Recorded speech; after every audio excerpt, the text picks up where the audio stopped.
he's one that if you're telling me it's Nasir Little and 22, I might roll the dice because I think he might be one of the few that we talked about that has that higher ceiling than guys I'm looking at on the board at 22. I'm very intrigued by it. I accept that he'd be a backup going into this year, but I'd also, I mean, when you look at it, Nasir Little barely played, and number 22 in all likelihood, unless something catastrophically went wrong, would be a backup player anyways. So that would be something I'd seriously have to consider.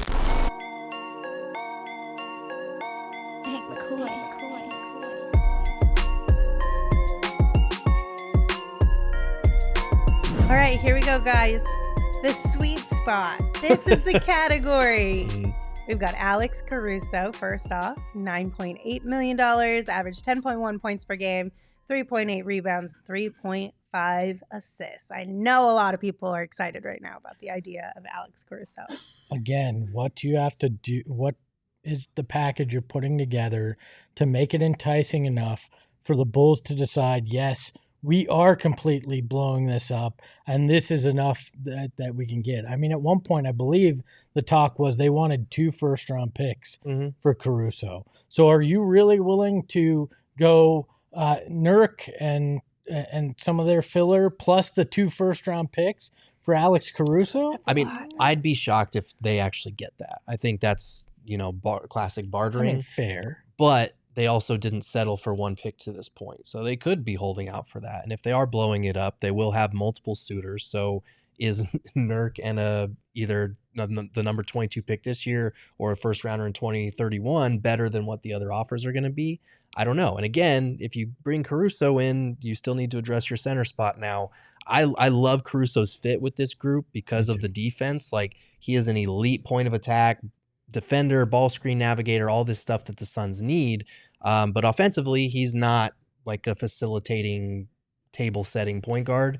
And again, you're not going to get him for what you would like to get him for. Well, and are you starting him over Grayson? Which, to be fair, when Grayson played for Bud, he did come off the bench with Bud, right? No, well, no, he's one of the years he did, right? He started for the most part of his time in Milwaukee, I believe. Okay. I think he started a lot in the regular season, and then I think he got hurt. Then I think he came off the bench. So in the postseason I'm wrong for a in bit. that. Then I thought he started his 2 seasons. He played 66 games, started 61 of them, and then played 72 and started 70 of those. So that's not even a connection you can make where Grayson would be going to the bench because Bud has played him there before either. Right. Apologize for the confusion. He did in the playoffs the first time around. They played 12 playoff games. He came off the bench for 7 of them. But then the next year, he started all 5 playoff games for them. So, I don't know. Cool in the chat said, do the Suns even have any picks left to trade? Yes. So they've got this year's 22nd pick they can move. And on draft night, the 2031 first-round pick becomes available that they can move as well. Yes. Ted brings up, could Caruso and Grayson be teammates? They have a beef. I mean. Oh, that's true. I forgot about that. I always feel like those things sometimes get overblown. Now, Isaiah Stewart, Drew Eubanks, where there's an actual assault, or Draymond Green, Jordan Poole kind of thing, okay. But some of these beefs, I think, when guys wind up on a team together, just like, all right, water under the bridge. We're now competing for the same thing. We're trying to get the same goal together. So I truthfully have no idea. I would imagine that Caruso still would feel some type of way about it. Maybe that changes if he's on a title contender and Grayson apologizes or whatever. Maybe they've already buried it behind closed doors. I honestly don't know enough about what has happened since that situation to speculate one way or the other. Or Coach Bud could go the Joker way, snap the pool cue in half, drop 2 parts, and say, it's time for aggressive expansion, but we only got room for 1, boys. Well, I'm glad we traded someone for someone who would then be knocked off. Can't wait. That's wonderful. All right, next up, we've got Dennis Schroder, $13 million, average 14 points per game, 3 rebounds, 6.1 assists. I like Schroder, but again, that contract, you're only getting him for Nurk or for Grayson Allen once he becomes trade eligible in October. It's funny because most of the 3 guys that I put in this sweet spot category, there's still something wrong with how you would go about getting them or what that would lead to. He's also undersized, and He is more of a table setter, I think, compared to a lot of these guys that we've talked about, but I'm just not blown away by that one.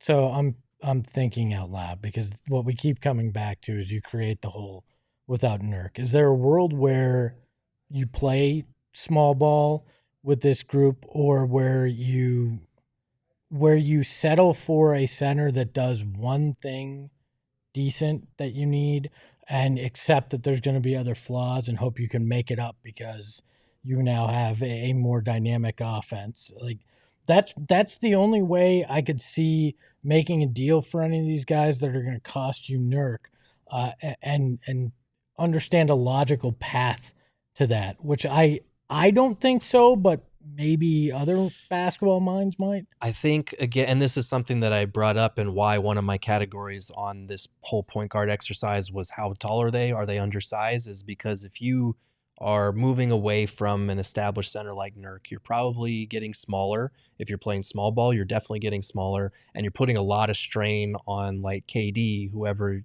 other forward you bring in.